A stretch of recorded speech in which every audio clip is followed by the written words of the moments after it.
course, embarked on this complicated and difficult move, right? We sold our buildings.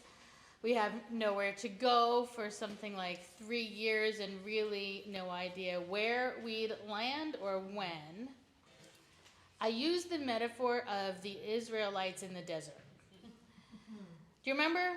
I actually did it a few times. I kept saying, we're going to be wandering in the desert for a while. The people left something that was familiar, that might have felt safe in some ways. It's where their parents and grandparents had lived. It's where they were raising their children. Even as they knew that they needed to leave, it was frightening. Right? They set out into the desert and they wandered as nomads for 40 years, a generation. They had food and water, but they didn't have a home. In the spring of 2022, so it's 2 years ago next month, we left our home and we came here to begin our wandering. And at the time, I said we might feel lost or untethered. But this church isn't about a building and we would survive it. And we have and we will. But we too left something that was familiar, that we loved, and certainly that felt safe, even if it wasn't serving us well. And we too are wandering in the desert untethered. In these last few weeks, I think the wandering has started to get to us. I have heard or I've been in conversations where people are disengaged or overwhelmed. There's this sort of awkwardness and itchiness, a dissatisfaction, discomfort, lack of generosity, a feeling of disconnection, maybe even blame coming from and heading toward all the corners of the church. I mean, you know me, right? I don't pretend things aren't happening. It's not who I am. At the same time, I don't want to exaggerate it. I've also seen joy, witnessed authentic care for one another. I've even heard reports of inspiration. The story of the wandering Israelites, though, keeps coming back for me. Because as they were wandering, the people were struggling. At some point, Moses took some time away, and the restlessness got the better of them. Right? The people went to Aaron and told them that they had had enough. They didn't want to wander. They weren't sure this God was really leading them anywhere they wanted to go. Maybe this God did not really have their backs. They wanted to do things a new way. They were done. Aaron, who I'm sure was pretty exhausted, said, fine, bring me all your gold. I have to say, he said, bring all the gold earrings, all the, your wives and your daughters and your sons and your fathers, tell them to bring their gold earrings. I always have this question, like, where did they get the gold earrings? But whatever, they apparently had enough gold earrings. They brought the gold earrings and he melted them down. And he said, I will make for you a new God, which he did. He created a golden calf, and the people decided to follow this God instead. So we can talk about the theology of that at some time, but I'm really fascinated by the very human experience of a people wandering. I mean, it feels like they gave up. They got that far, right? They escaped slavery, they found food, they had the miracle of water, they were alive and well and free, and then they gave up. They started saying no. It's like Aaron, they were done. So this might feel like a leap to you, but I see this connection really clearly. I also see the same pattern in our country. Last week, I was listening to a journalist who was interviewing black voters. And so many of them are voting for Trump this year, or at least considering it, dramatically shifting numbers and demographics from 4 years ago. So the journalist was trying to figure out why and what was going on, and was interviewing this man, and the man said he'd never voted Republican before. He'd actively supported Biden last time, but he was done, he said. He was done with broken promises. And the journalist is trying to figure out what that means, and at some point he says, well, but under Biden, unemployment is at an all-time low. And the guy said, sure, I've got a job, but I haven't had a raise in 10 years. It's enough. I hear that same exhaustion. I'm hearing it over in so many places, that feeling of like, I can't anymore. I can't. I was thinking about Biden's age, which has come up lately, and it feels a little bit like a mirror for American democracy. Like maybe we're getting tired. Maybe we're fraying. We're forgetting where we came from. We're getting tired. I think some might even see American democracy as over. It's time to move on to something else. Maybe try autocracy for a little while. See if things get better. Or worse, I'm so tired, so overworked, just trying to stay afloat, I don't have time to care. Again, we see the disengagement. The I can't. We can't. It's too much. I love the story that Reverend Jude told. At the core, both in the church and in the country, there's this need for trust, for interconnection, interdependence, a network of trust. It's frayed, although far more out there than in here. But even in here, when people start to get grouchy, get critical, lose faith, disengage, we see trust breaking and broken. Both out there and in here, though, we can't move forward. We don't survive if we aren't working together. I know that we don't always work well together if it feels like we're not being heard, if saying yes means all the work is on us, which leads to resentment and exhaustion. I see that out here and out there and in here.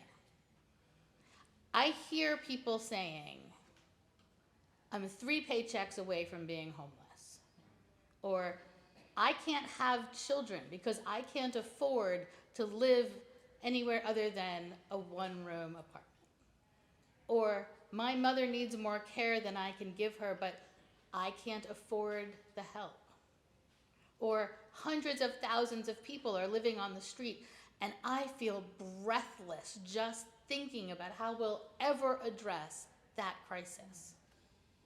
Or the schools have no resources to feed my child, to address my child's needs because they are overworked and underfunded. And why is my money going to help the Israeli government kill Palestinian children? I can't do it anymore. These are the details of people's lives, and the list of problems only gets longer, and the more it goes on, the angrier and more disengaged we all become. Everything just feels so hard. And then you come to church and there's no building, no center that feels like home, and people just want things from you, even if it's just your attention, and it's too much. So I made soup. I spent Saturday making you soup. Soup is not going to fix any of this, but I made it anyway. I'm Jewish and Italian, right? I make soup. It's what I do. I don't know what else to do. I gather people into small groups and I make them soup. I wish we could eat it together. I wish we had a long table and everyone could get a bowl and fill it with something hot and we could share a meal together. I promise I would do the dishes. But not being able to make it perfect didn't deter me from doing what I could. Soup may or may not feel healing to you, but I hope you're able to accept the gift as an act of care and comfort. It was healing to make it. I connected with that part of me that wants to take care of you. There is a part of me that does always love you. And I know that putting love at the center is always the right thing to do. I wanted us to be squished in here together. Instead of being in that vast space that feels so cold and hard, I wanted us to feel warmer and softer and closer to each other. I wanted us to remember the connections, lean into interdependence, remember that we are in this together. I went back into some old sermons from 2 years ago. I figured we made this move 2 years ago. What did I say then? I wanted to know actually how often did I really tell that story of the wandering in the desert, and a few times. I reminded us that without a home, meeting largely on Zoom, we could feel disconnected. I anticipated we were going to feel disconnected from each other. We could become accusatory, feel alienated, forget ourselves in 1,000 ways. I'm going to quote myself here. This is from the sermon I preached the first time we were in this building. I said, there's a line in Christian scripture in one of Paul's letters to the Corinthians which says, if I speak in the tongues of men or angels, but I do not have love, I am only a resounding gong of a clanging cymbal. I am heeding this ancient wisdom today, asking myself if what I do is in the name of love. Am I grounding my actions? Am I starting my words? Am I sending my thoughts through a filter of love? I wrote, these next few weeks, these next few years might feel challenging if we speak poorly of each other, if our expectations are sparked by entitlement, if we forget our theology of welcome. We have walked away from love and from one of our core values. Alternatively, this next phase of community church history could be the time to live into our spirit of theology, to embody love fiercely.